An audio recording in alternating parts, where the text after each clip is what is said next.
Welcome to Black People Love Paramore, a podcast to try to help Black people feel seen. Please feel free to donate to the show at the link in the show notes.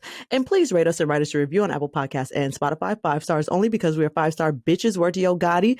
If you are watching this on YouTube, please like, comment, subscribe, and all the things. I'm your host, Sequoia, and today joining me to talk about Hibachi, we have recurring guest and fan favorite, Jewel Wicker. Say hello, Jewel. Oh, hi. Uh-huh. I look like the people on You People. You do. You look just like them. You look just like Sam J and Jonah Hill. You do. That's exactly what you look like. Well, I hope I don't sound like them. Okay, all right. Amen. Moving on. Before we get to talking about Hibachi, we have In My Defense. In My Defense is our segment where we bring one of our unpopular opinions and defend it for you all. This week, I'm going to go first because I've been waiting for this one, okay? I've been waiting to say this in my defense until Jewel was on the show, okay? No, I've had it stored. It's going to be something that's going to piss me off. I've had it stored in my notes app, and I've been like, okay, I'm gonna hold on to this one because it has to be Jewel to hear this one. And in fact, not only is it going to piss Jewel off, it's about to piss a lot of y'all off. I know I'm about to piss a lot of y'all off, okay? I'm ready for it. I know. I know how y'all feel about this particular person. The thing is, I just don't like her. So that's what it is. So in my defense, not you trying to rush me. In my defense, let's get to the meat. This week is Allie and AJ do what Taylor Swift thinks she is doing. I'm gonna repeat it one more time for the people in the back because that's what I see. What in the stale ass take is that? And it'd be funny when he do it, so I'm gonna do it too. You can't stop in between it. You just have to keep repeating it if you're gonna do Umar. Oh, I'm gonna do it right now.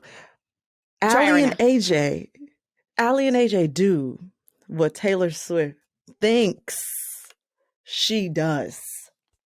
Allie and AJ do what Taylor Swift thinks she does. Allie and AJ do what Taylor Swift thinks she does.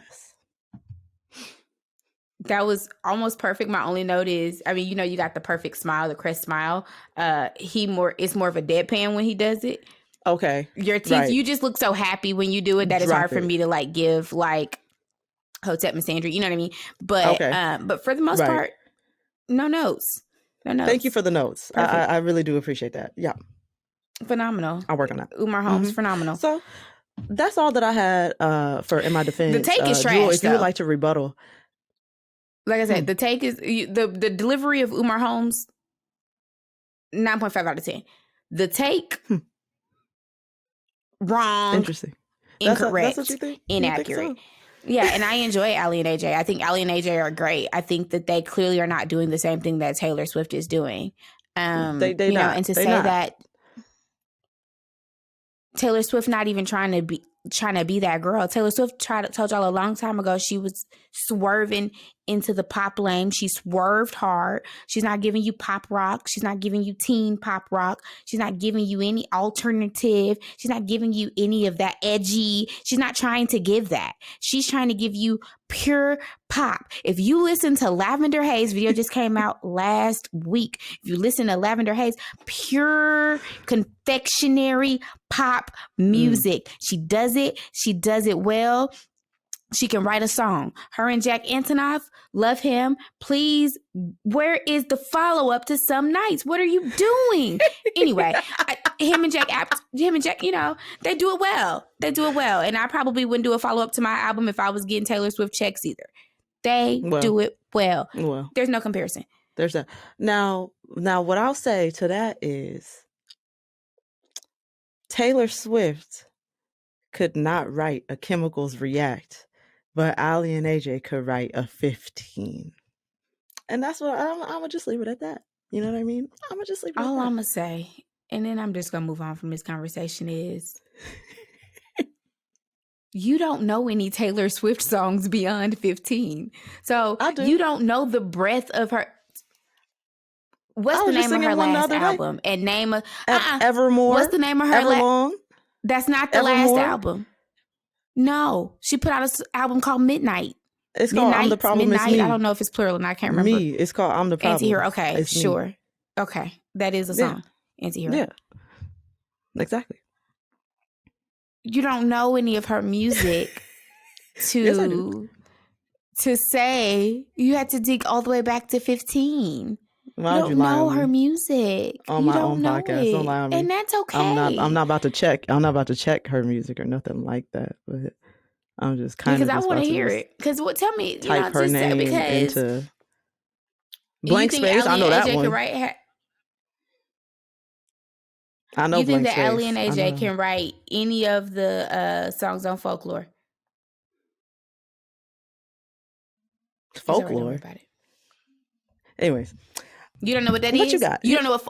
No, I know. I can't believe this. She done dropped like 4 albums since 2020. And now I'm blanking. You know, I don't like being. You know, y'all can ask me my favorite Beyonce song, and I know all the Beyonce songs. And if you ask me on the spot, I'm not gonna remember a single Beyonce song. Me. So let me look. I get that. I really do. What's the name of that damn song? 7. And I know you don't know what I'm talking about. Don't worry about it. 7 by Taylor Swift on Folklore.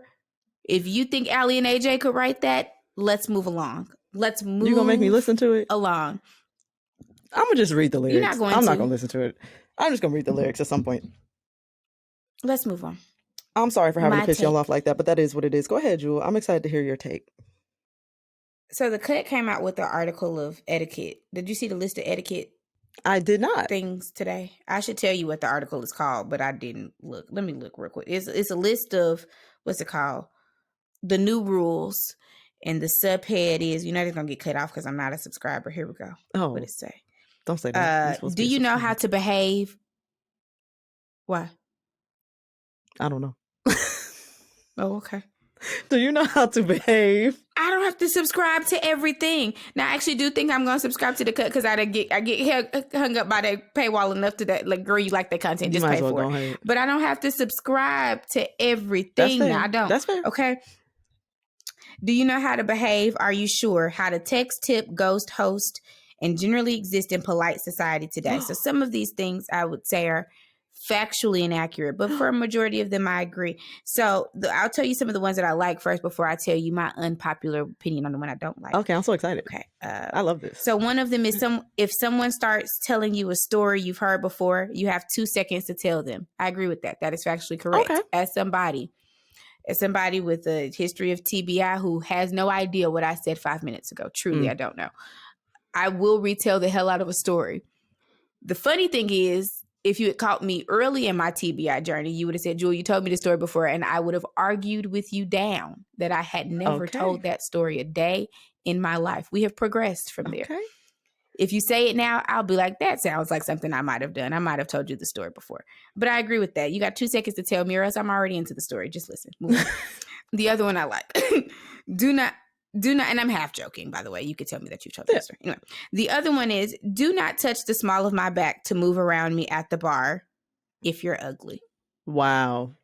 Yeah, that delineation is important. I agree with that. If you're ugly. Because if you're cute, I can excuse a lot of things. You know what I mean? If I turn around and I'm like, who the hell? That's really the truth. And I got to look up now. That's the caveat. I got to look up. Right. And then if you turn around and a scent catches you, like a good cologne, that's another thing.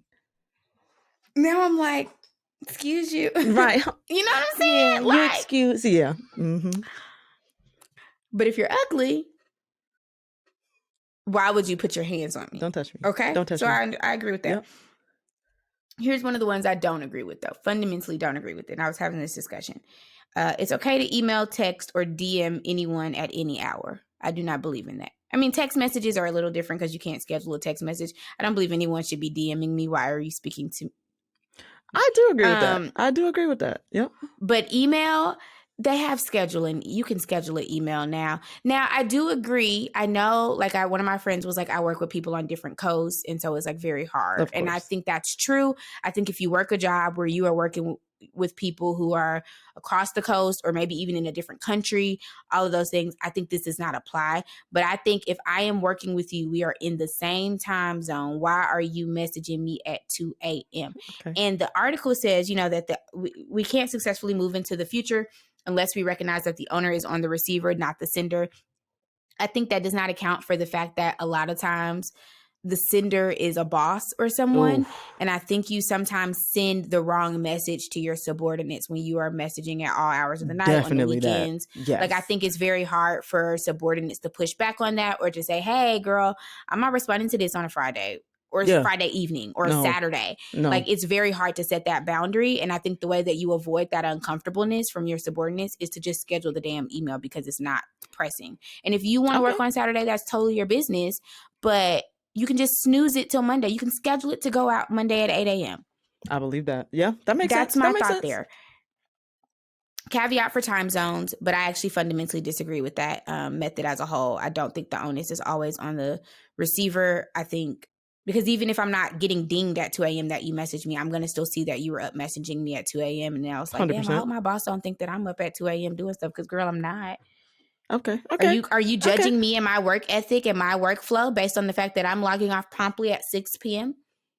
And the fact is, you just gonna have to do that, because one thing about me, I'm going Baby, it to is log what it off is. promptly, and not. Baby, it I don't is have what. email. I Listen, don't have my work email on my phone. I don't have Slack on my phone. Nothing like that. So when I close the computer, you won't be able to reach me unless you text me. I know you're not gonna text me at 2 a.m. So I remember one time, and this happened a couple years, maybe 2-3 years ago, maybe 2-3 years ago. And so this was at the time where, before I realized that you could say I don't like pancakes, and people on Twitter are going to be like, so why are you being disrespectful to waffles? Like, it's just like I stated an opinion, and now it's like you've brought something in that has yes, nothing to do with me.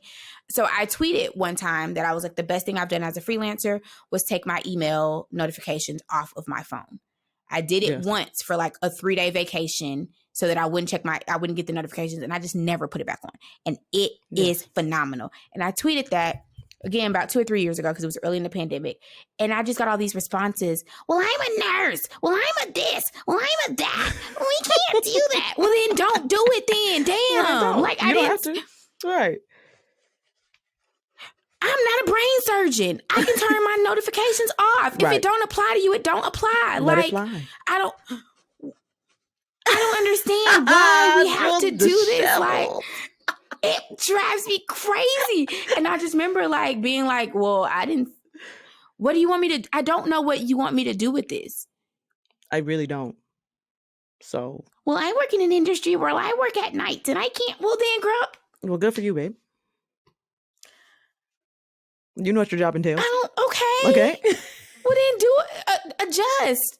Act accordingly. I don't know. Yeah. I mean, so yes, I'm a big fan of taking your emails off your phone. Got it. And if it don't apply to you, let it fly. If it don't apply, let it fly. Mm-hmm. Let it fly. Now, I fully agree with that one, because both, actually, I'm a big fan of taking your emails off your phone, and if it don't apply, let it fly, because a hit dog gonna holler is the only thing I feel. If you are talking, it's because I'm talking to you. That's it. It's simple. It's just like, how did we get here? Like, I just stated a simple thing that was true to my life and my experience. Now they saying you don't care about nurses, you don't care about, and now I'm being exclusionary surgeons, about the working 100%, class. Wait a minute. Right. Everybody can't afford to take their emails off their phones, they say, from an iPhone.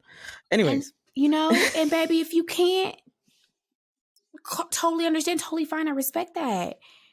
I said what works for me. It's really that simple. Okay. Moving on. People are sick. You all, some folks, questionable. But we're going to move on. Song of the week. I have a song of the week this week that I'm very happy to share with Jewel once again. I'll be tailoring my episodes for you, Jewel. It'd be for you. Don't, Sequoia. It'd be for please. You. You know? I mean, like, yeah. You play too much. I think Jewel gonna like this. I'll go first while you consider what your song is. The Veronicas Forever, that we sang in the car because it was fucking great. That was a picturesque moment that will be embedded in my brain forever more. When I think about me and my boyfriend taking a trip to LA to visit Sequoia and her boyfriend, I will always think about us driving down the coast listening to the Veronicas Forever. Yes. Picturesque, yes. Perfect, no notes. 10 out of 10. We were driving down PCH, y'all, this past weekend. It was wonderful, fantastic. Chef's kiss. Veronica's came on just in time. I turned to Jewel. I said, you know the song? She said, yeah. And then, we started singing. Because a lot of people And it just started to get dark outside. Yeah, sunset was coming. You know what I'm saying? The vibes were there. Immaculate. I find it hard to believe that nobody knows that song, or a lot of people don't know that song. Like, let's actually, you know what? I should get on TikTok and I'm going to cosplay as a teen so that I can make that song go viral. Because you know how songs come back? Yes.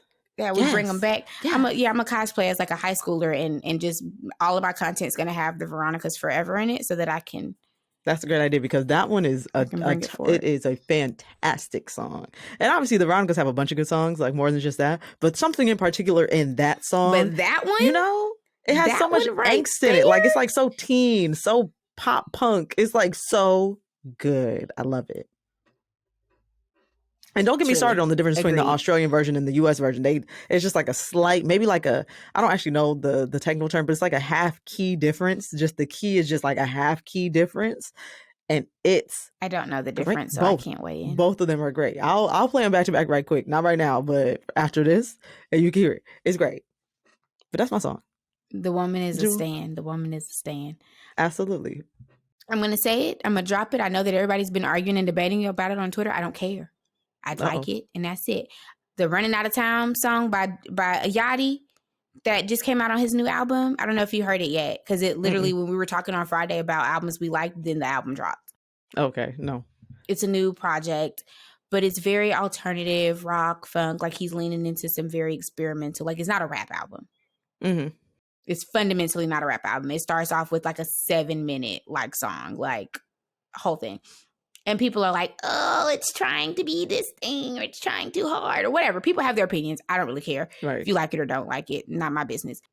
I will say it seems like Yachty's having fun. And so when I listen to it, I have fun. I love when people do weird shit and when people just veer off the beaten path in a way that like maybe we had hints of, but we didn't, that like this kind of caught us off guard a little bit. But Running Out of Time, that's a fun little song. Okay. I'm going to get to it. I'm going to get into that. I like that. And Yachty is fundamentally like a kid. Like I don't know if I ever told you I went to Yachty's house. Mm-mm. It had to be 2 years ago. Maybe about a year and a half, 2 years ago, when he came out with the nail polish line. I went to his house. He lived on a lake, beautiful home, furnished just like a grown-up kid's house would be furnished. Good worship.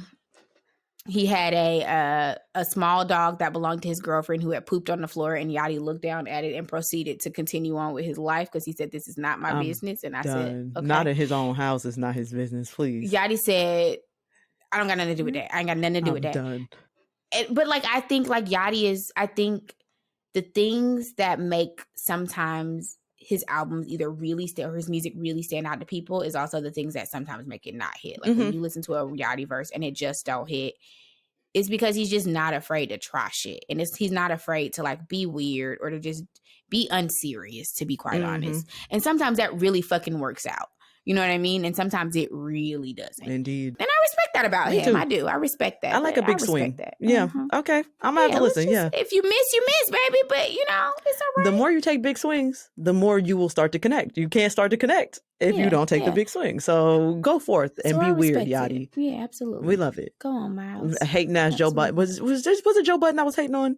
Little Yachty like years ago? Talking about he was too happy because Joe Budden is fucking miserable. If you think that I remember one thing that man has ever said over a microphone, you would be inaccurate. I unfortunately remember a number of things that man has said over a microphone. He's like a train wreck. It's hard to look away. But anyways. I refuse. That is very fair. Moving on. Let's get into our main topic because that's what y'all are here for. Hibachi. So what is hibachi? According to none other than Benihana.com, because where else would I find information about hibachi? In the US, the phrase hibachi style is occasionally used to refer to what is really teppanyaki cooking. Hibachi grills are called shichirin, don't know if I pronounced that correctly, in Japanese, and are small portable barbecue grills that are made from cast iron. These grills have an open grate design and commonly use charcoal as their heating source. Modern hibachis in the US restaurants are electric so that they can be used to cook food indoors. By contrast, teppanyaki grills involve using an iron griddle with a flat, solid surface to prepare food in restaurants in front of guests. Teppanyaki grills typically use a propane flame as the heat source. Guests are able to sit around the teppanyaki grill so that they can view the skills of the teppanyaki chef while they cook chicken, pork, beef, and seafood dishes. The teppanyaki grill surface is also ideal for cooking finely chopped sides such as eggs, vegetables, as well as rice. So, for this episode, we will be colloquially saying hibachi, but could perhaps be actually referencing teppanyaki. I don't really know because the American education system is absolutely trash, particularly when it comes to other cultures. So, yes, that's hibachi. If anybody was wondering what the fuck even is hibachi. Jewel, do you have a favorite hibachi restaurant? As a resident hibachi lover, do you have a favorite? So I used to go to this place. Dang, I've struggled to find my new like hibachi spot. So I've actually never been a stan of Benihana's. I'm so sorry me to neither. say. I feel like Benihana's is a little expensive and not good enough. And I feel like Benihana's is all name. No, wait, who did I find? I found out who daddy or somebody. It's a Nepo baby. It is whose Steve daddy Aoki. is behind Benihana. That's right. Yep. I said, now wait a minute. Yep. When I found out, I'd be listening to the food podcast. I said, wait a minute. If y'all don't know, Wait Jewel a is a damn food minute. girly. Like, Jewel really has a garden where she grows her own herbs and spices for her fucking food, her own fruits and whatnot for her food, and she be chefing it up. Like, she's really a food girly. So I know you be listening to the food podcast. I know you know Steve Aoki is the heir to the Benihana throne. I said, not. They mentioned him. I said, wait a minute. Anyway, okay. That was an aside. But yeah, so I don't really love Benihana like that. Like, I know the rap men, the 2 Chainz of the world, love Benihana. I think it represents a sort of like status for like rappers, especially like I just got money. Yes. Like just got new paid, money. Like Roots Chris. Kind of, yeah. Yes. Absolutely. And we can leave Ruth Chris behind. We really can. I never been. I'm sorry to say. Yeah. We can leave it behind. And so I'm not a huge fan of Benihana. I will go, I will eat it, I will have a good time, but it's not my favorite. Okay. There was a place over, like, so I guess what I would say is my favorite hibachi is typically like a smaller, less chain kind of place. So there used to be a place off Camp Creek Road in Southwest Atlanta where I grew up, which I guess is technically like moving on from Southwest Atlanta, but I grew up. Anyway, so there's a place on Camp Creek Road. It was called Kiku. And it was in the marketplace that we used to go and shop at. And that used to be my spot because it was close. The food was good. I felt like it was better than Benihana. The prices did slowly start to rise, but at first the prices were not that bad. And I went there enough that they knew me like it was my little spot. Since I have moved, I have not found a like, so I feel like Kiku started to kind of rise in popularity. They upped their prices. The food started to be a little more inconsistent for me. Ooh. So it was no longer my favorite. It was no longer my place to be. Don't know if that's changed because I haven't been recently, but that's kind of why I slowed down on going. And I just have not found a new staple. I've not. Damn. I hate that for you. Sometimes I order it. I know that it's not like ideal, but sometimes I'm like, dang, I want some hibachi, and I'll just like DoorDash it to myself. Which you don't get the full experience. No, obviously. Not at all. But I'm like, I want the fried rice, and I want like some steak, and I want the sauce and stuff like that. And there are leftovers downstairs, but you got leftover hibachi downstairs right now as we speak? No, I'm saying I have regular leftovers that I cook downstairs, and now I'm thinking that I should ignore them for hibachi. Jewel, it's 9 p.m. If you DoorDash them hibachi right now, go ahead and get your leftovers. Get your leftovers out the fridge. Go and get your leftovers out the fridge. Eat them up. You're going to be good. I don't know. Because when I started to describe, when I said the fried rice with the sauce, with some little vegetables, with some steak, now I'm like, it starts speaking to you. And then you got to start with the mushroom soup. Eat it up. The mushroom soup. I didn't like the salad before because the ginger dressing was a little much for my little youth palate. But now I'll eat that too. But the soup, delicious. All fantastic. I hate to say it. I hope I don't sound ridiculous, but I might. You might DoorDash a little hibachi to you later on tonight. I might have to. That's fair. And I might as well. Now I'm sitting and thinking about it. I think I've only had hibachi. I've never gone out of my way to have hibachi. I've had hibachi for birthdays at Benihana. Oh my God. My ex-boyfriend, RJ, who was supposed to be on this episode, but is too busy, wanted to go to hibachi, wanted to go to Benihana specifically for every single birthday. So I spent a lot of And what about it? birthdays at Absolutely. Benihana. And I think that's when I was like, oh, I don't like this. Like, Benihana's not good. Like, I'm not having a good time. Mind you, Japanese food is my favorite genre of food, period. Hard stop. And so me not liking Benihana says a lot about the quality of what Benihana is doing over there, in my opinion. I don't feel the love in it. Like, I don't feel like, you know how when you be seeing them like chef it up and they doing it a little Yes. hard, they doing, I feel Yes. the love. I feel the passion. I don't feel that when I go to Benihana. I feel we're on a schedule. 100%. Get them in, get them out. That's Come what I on, feel get them when I in, go get to them out. Benihana. We're going to blow this little fire in your Get 'em in, face. get We're 'em going out. to do X, Y, and Z. We're going to throw some shrimp in your mouth and get the fuck up so the next people can get up. While we throwing the shrimp, we already bringing your check so you can sign that so you can get the fuck on when it's And time get to go. on. Like, it's a factor. Yep. Yeah. That's exactly what Benihana gives. And then I had Benihana at like a work party. They had nameplates for us. It was outside. So I guess that would be, yes, that is actually, or I didn't have Benihana. I had hibachi at a work party. We were outside, whatever. There was like one single hibachi chef. And it was good again, but I was like, nah, I personally could do without this. It like wasn't seasoned. It was just grilled proteins, you know? And I'm like, y'all gonna throw a little, that's wrong. y'all gonna throw something on the stuff before you start throwing it on the grill? Or am I supposed to taste, is the grill flavor supposed to be the good flavor? Because it's not giving, you know? That's how I feel. Sequoia. I will say I feel like in recent years, and I don't know if COVID spurned this, but like my aunt is in her 70s, mind you. So like my like mid-70s aunt texted me and she was like, girl, you know you could pay for a hibachi chef to come to your house and cook hibachi in the backyard. Yes. And I was like, no, auntie, I didn't know that. And she was like, you want me to set it up for you? And I'm like, no, it's okay. And then she just continues to like remind me regularly that her friend Bertha or whoever the hell had a hibachi come to her backyard and like tell me that I need to do it. I respect that. I love that. And I love that she knows that you like hibachi. And she's like, this is something Jewel would like. Like, me set that up for you? Let me tell Jewel that she needs to do this. That's precious. And she's in her 70s. That's the most precious thing I've ever heard in my life. I love that. Is this the same auntie that told you that you don't sound like Adele? No, that was actually a different auntie. That auntie just would have not responded. She would have just rolled her eyes and not said anything. Which is also just as entertaining. That is very fair. You know what? And also very fair and valid. My mama was real left field when she said some shit like that. So I would also be quiet if somebody said that to me. For reference, y'all, Jewel's mom said that Jules kind of sounds like Adele when she sings, and her tone. I had a similar tone. And granted, Jewel really does have a good singing voice. Like she be playing games and stuff. She's never actually outright sang for me for real, but I've caught little snippets here and there that tell me that she can sing. And so I doubt that mom's is wrong. Like I'm very much willing to give moms what she said. No, you should not put money on that. No, I'm putting money on it. But see, Jewel's aunt, she didn't quite agree. She said, Adele who? Which I thought was a fair question. Like, which Adele?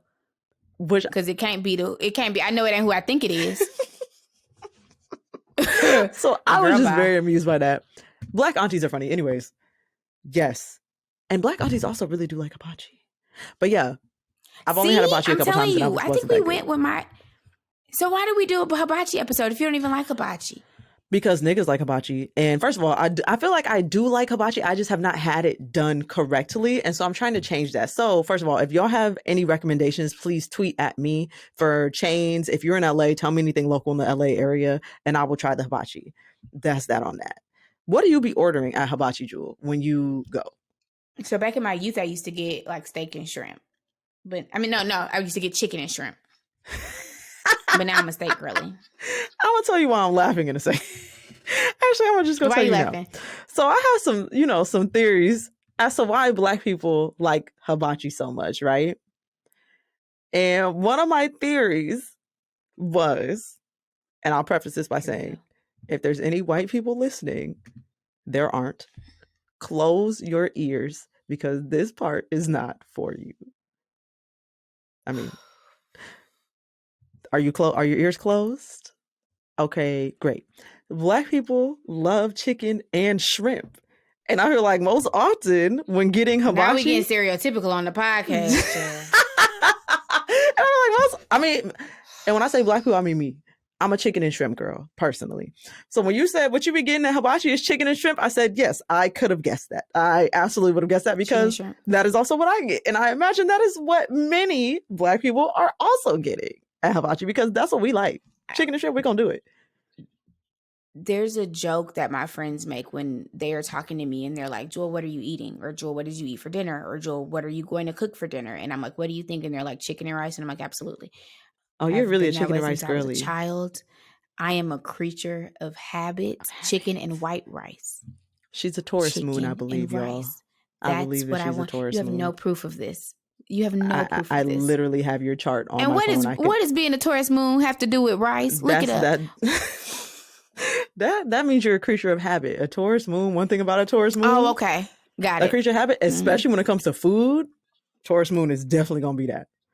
Because mind you, I think Sequoia realized that I'm picky this weekend. Because I don't. Sure this last did. week. Because I don't think she knew it. Because I think she was like, "Oh, Jewel loves food," and so I think she thought like Jewel loves everything, and it's like, no, Jewel loves a specific subset of things, like real specific, y'all. I tried to have Jewel eat a fucking sushi roll, a sushi roll. It has seaweed. Jewel would eat. I ate the top off it. Jewel would eat the nigiri. But when it came to the actual sushi roll, she pushed that shit around her plate and then gave it to the waiter as if I wasn't gonna know. I ate the top, no, because the top had the fish on it. Whatever that fish was, what was it? You know? I don't know. I don't remember. Anyway, I ate the top where they had the fish on it, and I was like, I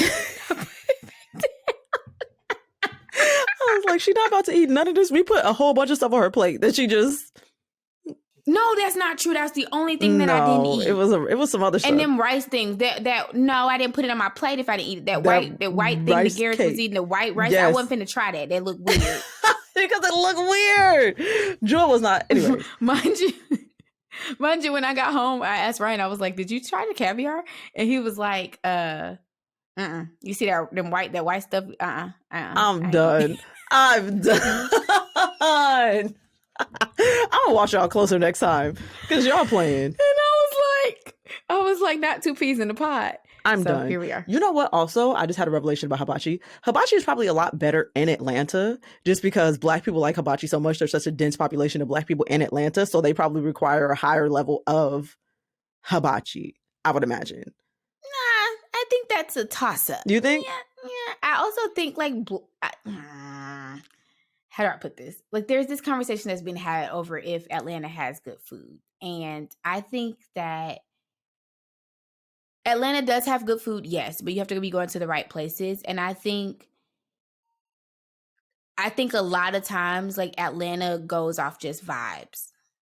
And so, like, if a place has good vibes or if a place is like, you know, it signals a certain type of status or wealth, like, you'll eat there even if the food isn't, like, freaking great. And so I think it could be that Atlanta has better hibachi because we are here and we demand it. It also could be that we just love hibachi and we'll eat anything. Okay, that's fair. Because it looks good. Black for people the love Instagram hibachi. Photo. Right. Okay. I definitely see how they arrived there. That makes sense. Yeah. That makes sense. I also have additional theories as to why Black people love hibachi, but I want to save those for the end.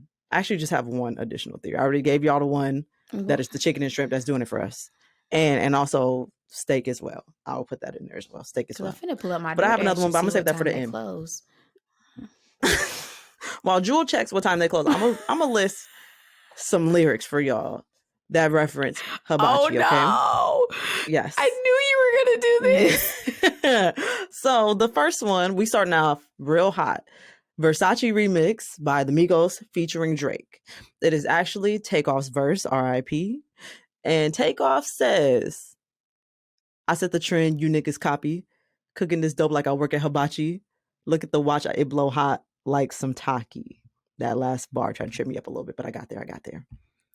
Next, we have an excerpt from 2 Chainz from a song called It's a Vibe, featuring Jhené Aiko, Trey Songz, and Jewel's favorite Ty Dolla $ign.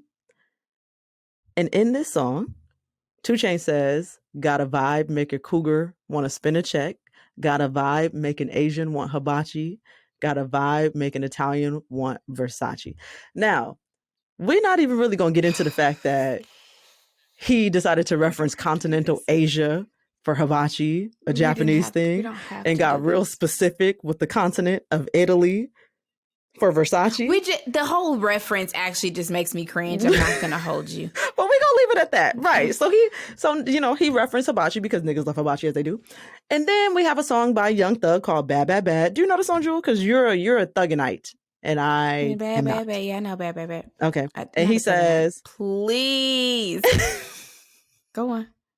I don't know the cadence for the song because I don't know the song. But he says, no playing, no Atari.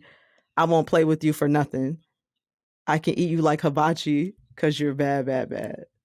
You don't know that song? No. Okay, it's okay. Actually, I do. I do. I heard it and I was like, I know the bad, now bad, when bad. you hear it, you can you know the chorus at least. Yes, the hook. I know the chorus. Okay. Young Thug said it. There was also a plethora of other ones, but those are just the top ones that came up, and I didn't feel like right now everything else. And then when I tried to type in Benihana, it was even more chaotic. I was about to say half of them are from Atlanta. I am sure. I am certain. It was chaos. It was very much chaos going on. Oh, I also forgot to mention, this past August, HBCU graduate Dempsey Robinson opened Houston's first Black-owned hibachi food truck in Houston, Texas. Obviously, I said Houston first, nice. But yeah, so, niggas really be out here with hibachi and trying to make some shit shake. Steve Aoki don't rep it that much. That's crazy. He sure don't. He's not trying to let people know that he's an Nepo baby. No. He don't even rep it that much. No. I mean, we be out here with the Benihana cape on. No. Anyway. No. So yeah, hibachi and Benihana is all up and through rap lyrics, of course. Jewel, do you have any theories as to why Black people love hibachi the way that we do? It's spectacle and we love spectacle. Yes. Absolutely. Yeah, it's spectacle. It's over the top. It signals some sort of status, some sort of like I can afford to go to this place where they set something on fire and cook it in front of me and they give me a whole show. Like it's a song and dance. And we love a song and dance. That is very fair. My theory, one of the theories that I have written down here is Black people love talent and Black people love food. We over-index in both of those areas. We are an exceptionally talented group with exceptionally good cooks, and hibachi combines both of those. We love to watch a chef talent, and we're gonna eat too, and we're gonna get a show. That's right up Black people's alley. We're gonna do that. We're gonna be there. I mean, this is why they go to Atlanta steak market with them weird ass steaks where they be cutting them with the samurai. So you ain't seen it on TikTok where they have the gold foil wrap steaks and it be smoke billowing from it and they cut it with the sword. Like them steaks don't taste like nothing I had. They don't taste like nothing. So it's for the show. Yes, because we like spectacle and because that signals, look what I have. I got money if I can let this man sit here and cut this steak very dramatically in my presence with smoke billowing from the damn table. Dramatics. That's very fair. Mm-hmm. Yeah. And you know what? I would try it just for the experience too. If you was going to have a gold wrapped steak and slice it with a sword, I might try it just to try it too. You would try that? I would try it. I'll throw a little salt on it. I had no intentions of going to that restaurant. No intentions. How you get there? I only went there because I was working. Oh. Because I profiled Gunna, and him and Young Thug had the number when Gunna's album went number one. They had his celebratory party there. Of course they did. That makes sense. That definitely tracks. Naturally, and so there I was. Very fair. And in preparation for this episode, I also went on TikTok and I just typed in hibachi in the search bar just to see what would come up. And I said out of my mouth before I hit enter, I said, now, if I type in hibachi on TikTok and it's mostly Black people in these results, case closed. That's that on that. And guess who the first was in the results? Person, the first face that I saw was a Black man, of course. And as I scroll, is somebody daddy up there talking about, look where we at? We outside. You already know. You already know. Of course. And as I scrolled, it was just more. It was just Black people. It wasn't just Black people. Obviously, there was other people in it too. But it was, again, we over-indexed in the search results for hibachi. It was more, we only like 12% of the population in the US, and it was way more than 12% of the hibachi search results on TikTok. So obviously, this is very scientific. There's a method to this. I had a hypothesis. I created, what is that called? When you create an experiment and then you get the results. I know you ain't asking me. Oh, okay. And so, I did all that. I hypothesized that Black people were over-indexed on TikTok for hibachi videos. I conducted the experiment, search hibachi videos on TikTok. I then found the results. I did not exactly have data, but I knew that we over-indexed. I knew it was more than 12%. So that's that on that. I think it's proven. I think I went ahead and proved it that Black people really do love hibachi. Yeah, I we think love the reasons are hibachi. clear. Mm-hmm. I think we laid it out What's right there not to there. love? Yeah, what's there I not mean, to love? it's a really good You question. little. I also feel like how you mentioned Atlanta often just runs off vibes and the food isn't really sometimes, is not great. I don't feel It that way about depends on where you Atlanta go. at all. I really don't feel that way about Atlanta personally. As someone who is not from Atlanta, I'm sure you do. You have a harsher critique for it because you are living I love there. the food in this city. I just think it depends on where you go. Now, I don't know. Yeah, it depends. Every place I walk into in Atlanta, I'm like, oh, this is like really good food, like every time. But also, I'm from LA, where it really does run on vibes. And more often than not, you are going to be experiencing mediocre, if not subpar, food with a good vibe. Depending on where you're at, also. If you go south of the 10, if you get into Black areas, you obviously going to experience great food as Black people. As I just said, Black people are talented with cooking. But if you go somewhere else, I don't know what to tell you. If you in a predominantly white area, I really don't know what to tell you about the food in LA. And that's that on that. You're gonna have to head south of the 10 fair. if you want something like that. That sounds fair. Yeah. I don't think I have But no, I anything love else. hibachi. And my order has been placed. While we were sitting here, Because they told me I had till 9. They told me I had till 9:40 to place the order, or it was gonna close. I had to do it. I couldn't wait. Then I wouldn't have no order.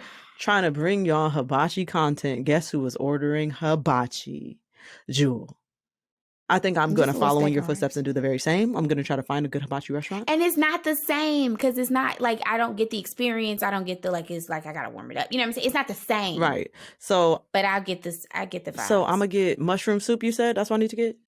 You don't ever get that when you go? No. Okay, I guess maybe you haven't been a lot. No. Okay, so usually when you go to the hibachi restaurant, they start you out with a soup.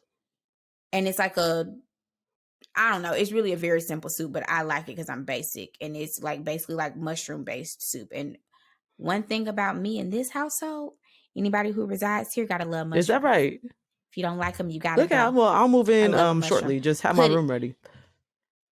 Okay. Put it in everything. So anyway, so it's a mushroom soup. And then after that, they do like a salad with a ginger dressing. I had that. And then after that, they come out and they throw the little shrimp in your mouth and they cook. Right. Okay. Which the shrimp in your mouth was not a thing that they did. I don't remember them doing that back in the day. I feel like that was I think that's new. Thing. That's because of the social media era for sure. Them tossing shrimp in your mouth so you can put it on your Instagram story. It's definitely social media era. It's the same as Salt Bae feeding men's girlfriends and wives food and they don't like it. Yeah, I don't remember being a teenager and them throwing shrimp in my mouth. I think that was definitely a thing that's happened. Don't know for sure, but I feel like that's happened in more recent times. Yeah, I feel the same way. Exact same way. I really wonder how Japanese people feel about American hibachi style food. Like they're probably like, this is a joke. You guys are a joke. And that's very fair. And look at now, 2 Chainz turned to make an Asian hibachi. They don't want to be a part of this. They don't. I'm sure. Because you done been because now you over here being ridiculous. You see what I'm saying? And I got it. I'm so sorry.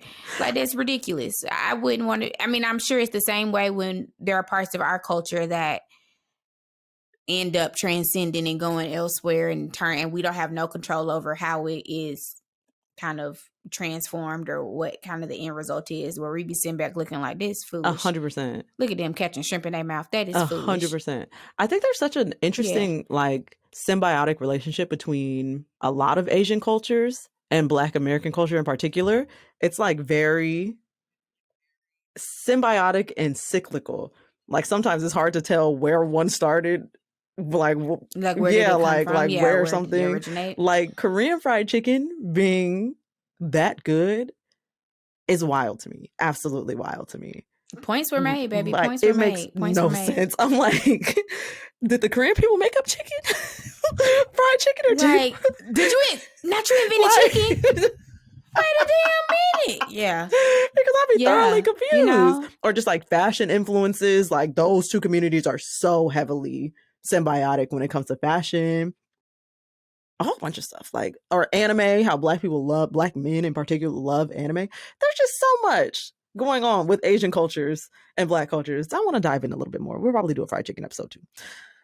I think that's cool, and my boyfriend is like very into war documentaries, and like the thing he loves about war documentaries is finding out like what Americans took over to other countries and like how they transformed Yes. it. So like what food or what like, you know, cooking styles or things like that Americans like brought over during war, and how that was like then transformed by those cultures into like a similar or very completely different kind of cuisine. I don't know, it's really That's interesting. how I heard Korean fried chicken became a thing too, from like war and That's what he told me. being taken over Yeah. to other countries, and Yep.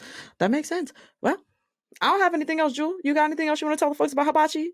And I'm excited to get my hibachi tonight. It's going to be really great. I was going to eat my leftovers, but then Sequoia and you guys on this podcast, y'all told me that I needed to order hibachi. So now I had to, like, I didn't have a choice. I actually don't A gun was held to my head. I was threatened. doing that. So I had to do it. Like, I couldn't, you know, like, what was I supposed to do? The ghost? So I'm excited. Like, I didn't think I did that. I don't recall doing that. I'm excited. I think it's going to be very good. I do like hibachi. I just don't think in the area that I'm in, I've found like a staple place, always open and always looking. Okay. If you're in Atlanta, in the Atlanta area, tell Jewel. If you got some recommendations, I'll hear it out. I want to hear it. Don't send me none in Decatur. I said Atlanta. If you are in Atlanta or I'm not over there. You know, tell her where she can get some good hibachi, because, you know, she's struggling. I'm not over there. I'm not going over there neither. Shout out to East Atlanta. I'm not going over there. Okay. Very fair. Okay, well, that has been this episode of Black People Love Paramore. If you are looking for me, you can find me at BPOP Pod across all social media platforms, or you can email me at blackpeopleloveparamore@gmail.com. Once again, I'm going to plug that there is a link to donate to this show in the show notes. Also, I saw that somebody did donate to the show. Thank you so much for that. I would like to point out that when you donate to the show, it does not tell me who donated. It doesn't give me a name, doesn't give me an email, does not give me a username, anything. It just says you received this amount of money. So I cannot thank you personally, but I want to say thank you for donating to the show, and let y'all know ahead of time that I will not know if it is you in particular that donated to the show. But thank you. Jewel, where can I find you? Yeah, my social is Jewel at Jewel Wicker Show. So my name and then the word show at the end. I'm yawning because Sequoia said this at 9:30 p.m. and she noticed my bedtime. So I just want to apologize to people. That's not it's me. Not. She be up madly. That's not me. Oh, she be up just out. That's a lie. So I do want to say my apologies. But yeah, that's my social, Jewel at Jewel Wicker Show. And this has been the episode. Bye, y'all.